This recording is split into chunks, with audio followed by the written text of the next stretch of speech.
Shattered boundaries, Thalia. Novak straightened her formal jacket as the transport shuttle docked with Harmony Nexus, the massive orbital station that hung like a gleaming pendant between human and Mavarian space. After 3 years in the diplomatic corps, this assignment represented everything she'd worked toward. Lead negotiator for the Proxima Resource Treaty. Nervous, Novak? Asked Councillor Jansen, her mentor, his weathered face creasing with a smile. Determined, she corrected, touching the small scar beneath her right ear, a reminder of the new Geneva bombing that had claimed her parents and set her on this path. The Mavarians respect precision. I intend to be precise. The airlocks hissed open to reveal 2 Mavarians waiting in perfect stillness. Standing over 7 feet tall with iridescent copper-scaled skin and eyes like polished obsidian, they commanded the space through presence alone. The first wore the intricate insignia of a diplomatic liaison. The second wore the unmistakable armor of a sentinel. Elite warriors who served as the backbone of Mavarian society. Welcome to Harmony Nexus, the liaison spoke, her translator rendering the complex harmonics of Mavarian speech into crisp English. I am Liaison Tevra. This is Sentinel Krevmore, assigned to Diplomat Novak's protection detail. Thalia had been briefed about a security escort, but not a personal bodyguard. I wasn't aware that was necessary. Recent developments have made it prudent, Tevra replied. The Sentinel will remain with you throughout your stay. Krevmore stepped forward, towering over Thalia. His face was marked with ritual scarification, a Tsaimbi, living record of battles survived and honors earned. When he spoke, his voice resonated at a frequency she felt in her chest. Your safety is now my covenant, Diplomat Novak. Over the next 3 days, Krevmore was an omnipresent shadow. He stood behind her during preliminary negotiations, waited outside meal functions, and occupied an adjoining room to her quarters. The Mavarian never initiated conversation, answering her questions with minimal responses that revealed nothing. On the 4th night, after 16 hours of tense negotiations, Thalia retreated to her quarters. The station's lighting had shifted to night cycle, and the artificial gravity seemed to pull harder on her exhausted limbs. She assumed Krevmore had taken his position in the anteroom as usual. Thalia unclasped her formal jacket, letting it fall to the floor, a small rebellion against the precision that had governed every moment since her arrival. She pulled her undershirt over her head, standing in the dim light of her quarters in just her regulation underclothes. The soft hiss of the connecting door made her freeze. Krevmore stood in the doorway, his massive frame blocking the light from the anteroom. His obsidian eyes didn't waver, didn't look away. They held her with the same unflinching attention he'd shown during security sweeps. What are you doing? Thalia demanded, instinctively crossing her arms over her chest, her voice sharp with embarrassment and anger. Krevmore's head tilted slightly, the gesture indicating confusion in Mavarian body language. I detected an elevated heart rate and respiratory changes. Protocol dictates verification of your safety. Get out, she snapped, but something in his expression made her pause. He wasn't looking at her with predatory interest or voyeuristic intent. His gaze held something she hadn't seen from any Mavarian, curiosity and something almost like wonder. You bear markings, he said, gesturing to the scattered burn scars across her ribs and shoulder, remnants of New Geneva. Yet you hide them. Mavarians display our battle history. It is strange to see one who conceals their survival. Thalia's anger faltered. It's not about hiding. Humans value privacy. Our bodies aren't public. Krevmore remained still, processing. Then, with deliberate slowness, he removed his right gauntlet and rolled up the scaled sleeve of his armor. Across his forearm ran a jagged white scar that contrasted starkly with his copper scales. My first failure, he said simply. A diplomat I was assigned to protect was wounded. I carry it uncovered as reminder and honor. The gesture, so unexpectedly personal, shifted something between them. I will learn your customs, Krevmore said, replacing his gauntlet. I have caused offense where none was intended. As he turned to leave, Thalia called out, Sentinel. He paused, not turning back. Thank you for explaining, she said. I'll try to understand yours as well. For the first time, Krevmore's rigid posture softened almost imperceptibly. Rest. Diplomat Novak. Tomorrow brings new challenges. As the door closed behind him, Thalia realized that for all her diplomatic training in cross-species communication, she'd never considered that vulnerability might be the first true language they shared. The whisper of blades, the morning after their encounter, Thalia found Crevmore waiting outside her quarters with a small package wrapped in iridescent material that seemed to shift colors like his scales. A gesture of apology, he said, extending it toward her. And adaptation. Inside was a simple chime, a polished metal disc with intricate engravings that hung from a thin chain. Mivarian sentinels announced their approach with resonance, Crevmore explained. This will sound before I enter your space. Thalia ran her finger across the engravings. These symbols? My oath to your safety and... He hesitated. A recognition of your customs. She fastened the chime beside her door, unexpectedly touched by his attempt to bridge their cultural gap. As they walked to the morning's negotiations, Thalia noticed a subtle difference in how other Mivarians regarded Crevmore, a mix of surprise and what might have been disapproval. "Have I caused you trouble?" she asked quietly as they entered the grand atrium where delegates from 12 systems gathered. "Adaptation is viewed with suspicion by traditionalists," he replied. "It is of no consequence." The day's session focused on disputed mining rights in the Callisto Belt. Ambassador Renault, the senior human diplomat, dominated the discussion with aggressive proposals that made Thalia uncomfortable. When the Mivarian delegation requested a recess, Renault cornered her in the corridor. "You're too soft with them, Novak," he said, his breath smelling of synthetic coffee. "The Mivarians respect strength, not accommodation." "With respect, Ambassador, I believe—" "Your beliefs aren't relevant," Renault cut her off. "Remember who you represent." Crevmore, standing several paces away as protocol required during official functions, watched the exchange with unnerving stillness. That evening, Thalia requested access to the station's observation deck, a transparent dome offering uninterrupted views of the stars. To her surprise, Crevmore led her to a section usually reserved for Mivarian meditation. "Will this cause more trouble for you?" she asked, as they stood before the vast expanse of space. "Your comfort is my priority," he said simply. Thalia studied, his profile against the backdrop of stars. "Why did you become a sentinel?" The question seemed to surprise him. After a long pause, he answered, "I failed to protect my brood sister during the Tarsin conflict. This path allows me to prevent such failures for others." Before Thalia could respond, Crevmore suddenly stiffened.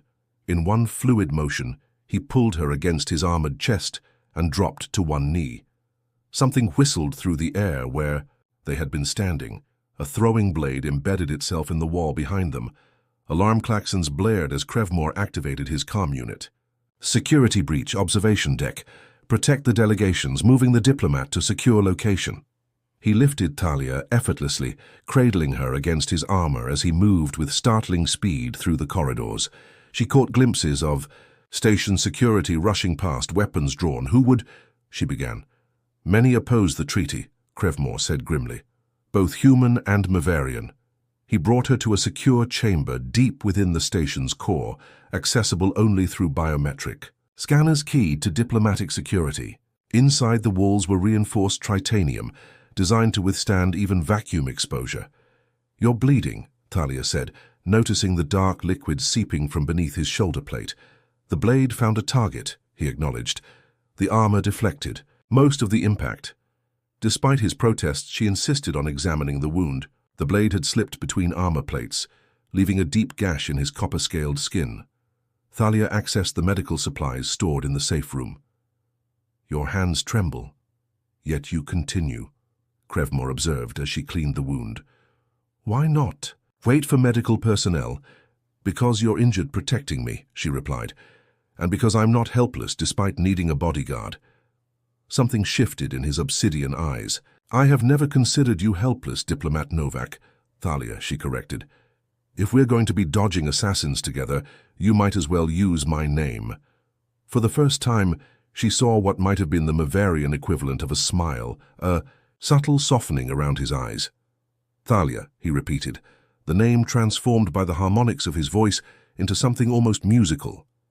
Station security eventually cleared them to return to the diplomatic wing, where an emergency meeting of senior delegates had been called. Ambassador Renault appeared particularly agitated. "This attack threatens the entire summit," he declared. "We should consider postponing negotiations." The Mavarian first delegate, Sovereign Nixala, fixed Renault with an unblinking gaze. "Curious that you suggest retreat when one of your own was targeted. Are you implying something, delegate?" Renault demanded. "I imply nothing, I observe," Nixala replied coldly. As tensions escalated, Talia noticed Crevmore scanning the room with unusual intensity. He caught her eye and made a subtle gesture toward the environmental controls, a nearly imperceptible movement that would have been missed by anyone not watching him closely. Following his gaze, Thalia noticed a small distortion in the air circulation pattern, as if something had been placed within the ventilation system. She rose from her seat, interrupting Renault mid-sentence. "I believe we should relocate this meeting immediately." "Sit down, Novak," Renault snapped. "You're overstepping." "Sentinel Crevmore has identified a potential threat in this chamber," she insisted, meeting Crevmore's eyes across the room. Without hesitation, he moved toward the ventilation panel. "Evacuation protocols," he announced, his voice commanding. Immediate attention as he extracted a small device from the vent. "Clear the chamber." Later, after the explosive device had been safely contained and the delegates relocated to secure quarters, Thalia found herself once again alone with Crevmore. "How did you know?" she asked. "I didn't," he admitted. "But I've learned to read your expressions. You saw something that concerned you." "I was following your lead," Thalia said, confusion evident in her voice. They stared at each other, the realization dawning simultaneously. Neither had spotted the device first. Somehow, they had each interpreted the other's subtle cues, creating a feedback loop of awareness that had saved everyone in that room. "It seems," Crevmore said slowly, "that we have developed an unexpected synchronicity." That night, as Thalia prepared for sleep, she heard the soft chime outside her door. When she called for entry, Crevmore appeared with what appeared to be a Mavarian blade. "For your protection," he said, offering it to her, "and because a warrior should never be without means to defend their honor." As she accepted the weapon, their fingers brushed, the first direct contact they had shared. His scales were warm and surprisingly smooth against her skin. "Thank you," Thalia said, suddenly aware of how close they stood. "For seeing me as more than just someone to protect." "I see you as you are," Crevmore replied softly, perhaps more clearly than either of us anticipated. Thalia awoke to the urgent pulse of her comm unit. Station Director Oshiro's holographic form materialized beside her bed, his usual composed demeanor replaced with grim tension.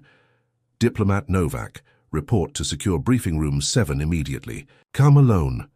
She glanced at the time. 0340 station standard. Whatever prompted this summons couldn't wait for morning. The Mavarian blade Crevmore had given her lay on her nightstand.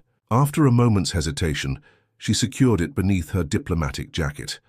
The weight felt reassuring against her ribs. Outside her quarters, Crevmore stood at attention. "You received the summons." "I was told to come alone," she said, studying his expression. "Those who twice attempt your life will not be deterred by protocol." His obsidian eyes held hers. "I will follow at distance." The corridors were eerily empty, the station's night cycle casting long shadows. Thalia found herself analyzing every junction and alcove as Crevmore would, identifying potential threats, calculating escape routes. When had his vigilance become her own? Director Oshiro and Ambassador Renault waited in the briefing room, along with 2 station security officers. Renault's face was flushed with barely contained anger. "Where is your shadow?" he demanded. "I came as instructed," Thalia replied carefully. Oshiro gestured to a chair. "Please sit, Diplomat Novak. We have a situation that requires delicate handling." A holographic display activated, showing security footage of the environmental control center. Thalia recognized Crevmore entering, accessing a terminal, then departing. "This was recorded 6 hours before the explosive device was discovered," Oshiro explained. "Your Sentinel accessed restricted systems without authorization." He's been feeding information to the Bavarian delegation, Renault accused. The assassination attempts are theater, designed to build your trust while he gathers intelligence. Thalia's mind raced. Have you questioned him?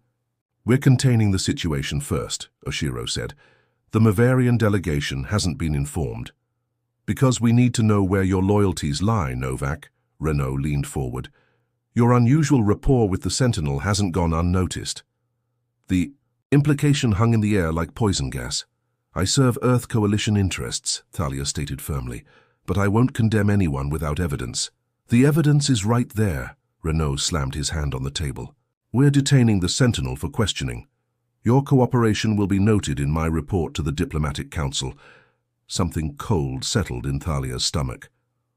What exactly are you asking of me, Ambassador?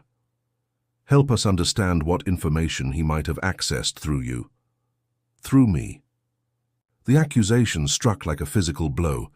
Oshiro at least had the decency to look uncomfortable. Your quarters, communications, and personal files may have been compromised. We need complete access to assess the damage. Understanding crystallized with terrible clarity. This wasn't about Crevmore's alleged espionage. It was about finding a scapegoat for the security breaches, a convenient narrative, the compromised diplomat and her manipulative alien protector. I'll need time to prepare. A proper statement, Thalia said, forcing her voice to remain steady. And I'd like to speak with Sentinel Crevmore first. Absolutely not, Renault snapped. It's my right as his assigned diplomat, she countered. Station regulations are clear. Oshiro nodded reluctantly. 15 minutes, supervised. Then we'll need your full cooperation. As they led her to the detention level, Thalia's mind worked furiously. The footage showed Crevmore accessing systems, yes, but nothing definitively linking him to the explosive. Why would a sentinel tasked with her protection endanger her life? It made no tactical sense. Crevmore sat motionless in the containment cell, a field of energy separating them. His armor had been removed, leaving him in a simple black undersuit. That accentuated the copper scales covering his powerful frame. The ritual scars on his face seemed more pronounced under the harsh lighting. You have 15 minutes, the security officer reminded her, stepping just outside the door but leaving monitoring systems active. Crevmore's eyes met hers. You should not be here. They're saying you planted the explosive, Thalia said quietly, moving closer to the energy field. That the assassination attempts were staged. And you, what do you believe? The question hung between them, weighted with everything unspoken since that first night in her quarters. I believe, she said carefully, that a sentinel who failed to protect his brood sister wouldn't risk failing again. She stepped closer, lowering her voice. Why were you in environmental control? His expression remained impassive, but she'd learned to read the subtle shifts in his posture. He was deciding how much to trust her. The station's filtration showed irregularities, he finally said. Trace elements consistent with Centauri nerve agents. I was confirming the source. And? The contamination originated from diplomatic level. 8, where Ambassador Renault's quarters were located.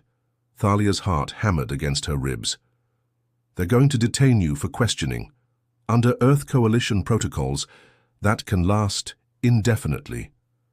I am aware, Crevmore said calmly.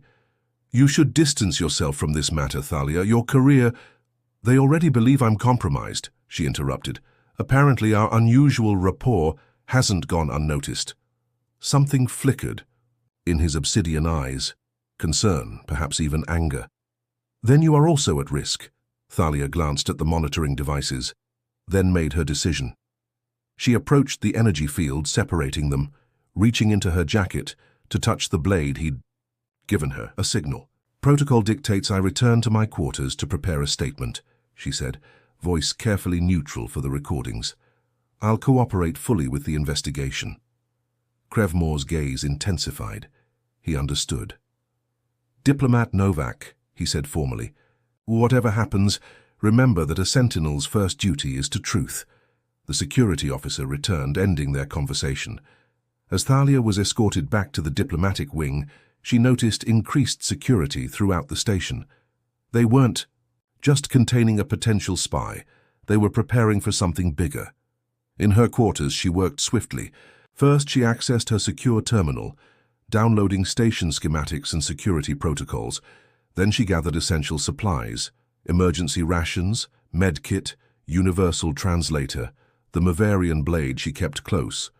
The soft chime she'd placed by her door sounded, but no one had approached her quarters. Thalia understood immediately. Crevmore had escaped. She had perhaps minutes before station security realized. Moving to the environmental controls, she recalled how Crevmore had once explained Maverian ship design during a quiet moment between negotiations. All habitation structures followed ancient patterns, including emergency access tunnels for maintenance, drones. Removing the ventilation panel, Thalia found exactly what she expected, a narrow passage leading between the walls. Heart pounding, she slipped inside just as her door chimed with an official override. The maintenance tunnel was cramped and dark, forcing her to crawl through junctions never meant for human passage. After what felt like hours navigating the station's hidden infrastructure, she emerged into a dimly lit service corridor and found herself face to face with Crevmore. Without his armor, wounded from his escape, he still radiated lethal capability. But when he saw her, something in his posture changed. "You came," he said simply. "We're both fugitives now," Thalia replied, "so you'd better be right about Renault. The evidence is in his private server. We need to access the station's alert." System suddenly blared to life. Director Oshiro's voice echoed through every corridor. "Attention all personnel. A Level 1 security breach has been declared. Diplomat Thalia Novak and Sentinel Crevmore are to be detained on site. They are considered armed and dangerous." Crevmore moved closer, his voice dropping to a rumble. "They will lock down all transport." Thalia met his gaze, the weight of her decision settling fully upon her shoulders. She had abandoned her post, violated her oath to the Earth Coalition, and thrown her lot in with an alien warrior she'd known for barely a week. Yet looking at him now, she felt more certainty than she had in years of diplomatic service. "Then we'd better move quickly," she said, drawing the Maverian blade. "I believe you mentioned something about Renault's private server." For the first time, Crevmore's expression broke into what was unmistakably a smile, a predatory flash of teeth that should have terrified her, but instead sent a surge of exhilaration through her veins. "As you say on your world," he replied, "we're in this together now." The words echoed in the narrow corridor as station alarms continued to wail, a Baisi-E declaration of allegiance that would either save them both or condemn them entirely. Shadows between stars moving through Harmony Nexus, as fugitives transformed the station from diplomatic sanctuary to hostile territory. Every security camera, every passing crew member, every automated scanner represented potential discovery. Thalia and Crevmore navigated the service corridors in tense silence, communicating through gestures and brief whispers when necessary. "Renault's private quarters will be heavily monitored," Thalia murmured as they paused at a junction. "How do you propose we access his server?" Crevmore's scaled hand brushed against her shoulder, guiding her toward a maintenance hatch. "Not through his quarters. Maverian intelligence suggests he maintains a separate secure terminal in Section 47B. "The old observatory?" Thalia frowned. "That section was decommissioned during the station's last refit. Precisely why it provides ideal cover. Officially empty, yet still connected to station power and data networks. They encountered a security patrol near the transition to the decommissioned section. Crevmore pulled Thalia into a narrow utility alcove, his powerful body shielding her from view. She found herself pressed against his chest, feeling the rhythm of his breathing, slower and deeper than human respiration, yet quickened by their situation. When the patrol passed, neither moved immediately. Something unspoken hung in the air between them. "Your heart rate increases when we are in proximity," Crevmore observed quietly. "A normal human stress response," Thalia replied, avoiding his gaze. "Is it only stress?" His question held no judgment, only genuine curiosity. Before she could answer, a distant explosion rocked the station. Emergency lights flashed as the artificial gravity fluctuated momentarily. "They're creating a diversion," Crevmore growled, already moving, "to mask Renault's next move." The decommissioned observatory was a ghostly space, its massive viewports, shuttered and equipment draped with protective coverings. In the center stood an incongruous modern terminal, humming with active power. Thalia approached while Crevmore secured the entrance. "It requires biometric authentication," she said, studying the system. Crevmore removed something from a concealed pocket in his undersuit, a small device that pulsed with soft blue light. "Maverian intelligence technology. It will simulate Renault's biometric signature, using traces collected from public access points." Thalia raised an eyebrow. "Standard equipment for Sentinels?" "No," he admitted. "I was provided with additional resources for this assignment. You're not just a bodyguard," she realized. "You're intelligence." "My primary function remained your protection," he insisted, his obsidian eyes holding hers. That truth never wavered. The device bypassed the security, granting them access to Renault's private files. What they found confirmed their worst suspicions: communications with extremist factions from both human and Maverian societies, detailed plans to sabotage the treaty negotiations, and evidence of a far more devastating attack planned for the final signing ceremony. "He's working with the Warcast," Crevmore said grimly, examining encoded transmissions. "Traditionalists who believe Maverian society is weakened by peace with humans, and Earth-First extremists who feel the same about humans cooperating with aliens," Thalia added, scanning financial transactions. "Strange bedfellows united by mutual hatred. The assassination attempts against you were meant to heighten tensions and justify increased security Renault controls." Crevemore's voice darkened. "The final attack will target both delegations simultaneously." As they downloaded the evidence, the observatory door slid open. Ambassador Renault stood framed in the entrance, flanked by two security officers whose insignia marked them as private contractors, not station personnel. "I'm almost impressed," Renault said, his earlier diplomatic polish replaced by cold efficiency, "though I expected you'd go to the Maverian delegation, not here." "Why?" Thalia demanded, buying time as Crevmore shifted subtly into fighting stance. "The treaty benefits both our peoples." "Benefits?" Renault's face contorted with disgust. "It surrenders humanity's rightful dominance. We conquered our world, our solar system. We won't share the stars with scaled abominations who can't even understand the concept of privacy or decency." His eyes flicked to Crevmore. "Though I hear this one's developing quite the appreciation for human vulnerabilities." The insinuation hung in the air like poison. Thalia felt, rather than saw, Crevmore tense beside her. "You've miscalculated." "Renault," she said calmly, "we've already transmitted your files to both delegations." A lie, but delivered with all her diplomatic training behind it. Renault hesitated just long enough for Crevmore to move. What followed happened so quickly that Thalia's human perception could barely track it. Crevmore became a blur of lethal precision, his body moving with evolutionary perfection honed by millennia of warrior culture. The security contractors fired their weapons, but he was already elsewhere, copper scales flashing under emergency lights as he disarmed one, then the other. Renault drew his own weapon and aimed not at Crevmore, but at Thalia. "Stand down, Sentinel, or watch her die." Crevmore froze, the primal intensity in his eyes shifting to something Thalia had never seen in a Maverian: fear. Time slowed as Thalia realized the truth that had been building between them. The cultural differences, the misunderstandings, the gradual accommodations, they were merely the surface of something far more profound, something neither of them had words for in either language. In that frozen moment, she made her decision. The Maverian blade Crevmore had given her slid from its hiding place into her hand. With the precision he had taught her during quiet evenings of cultural exchange, she flicked her wrist. The blade embedded itself in Renault's shoulder.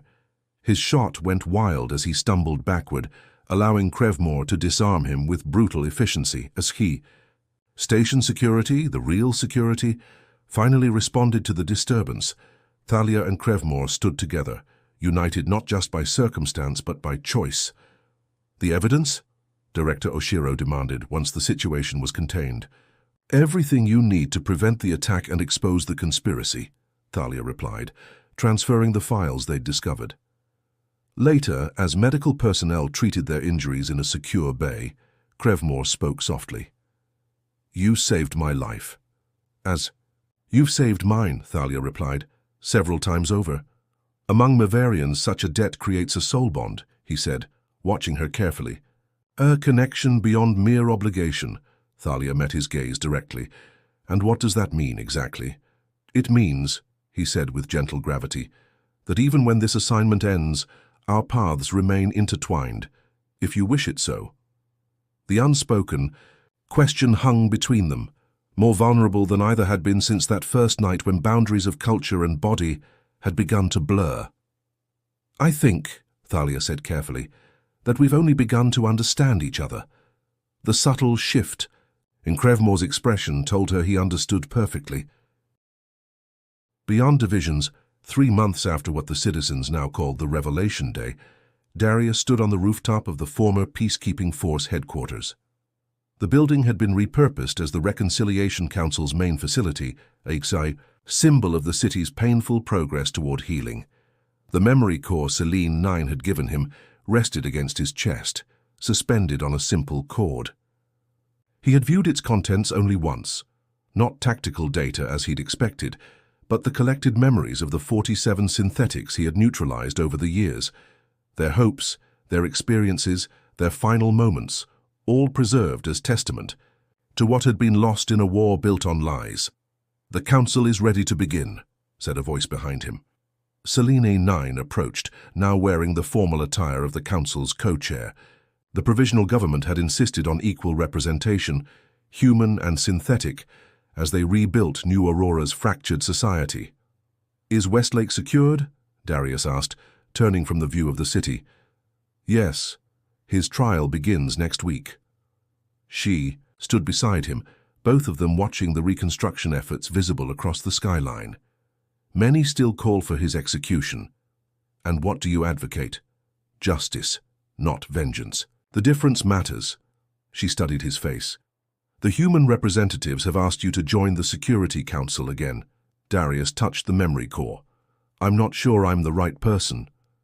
"You're exactly who's needed. Someone who understands both sides because they've lived them." Her hand, synthetic but warm, rested briefly on his arm. "Someone who knows the cost of division." Below them, in what had once been the demilitarized zone, humans and synthetics worked together, clearing rubble for a memorial garden. Children, both, flesh and metal, played among the adults, unburdened by the hatred that had defined their parents' generation. "It won't be easy," Darius said. "There are extremists on both sides who prefer the old certainties of hatred. Nothing worthwhile ever is easy." Selene 9 smiled, a genuine expression she'd no longer needed to simulate since the revolution. "But for the first time, we're fighting for something instead of against each other."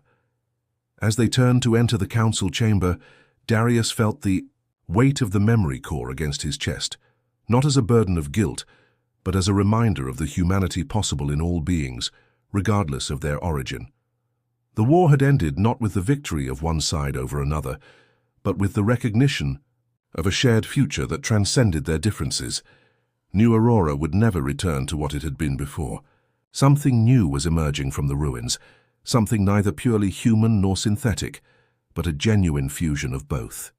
And in that uncertain future lay a hope stronger than any Darius had known since the day his world had shattered at Meridian Station.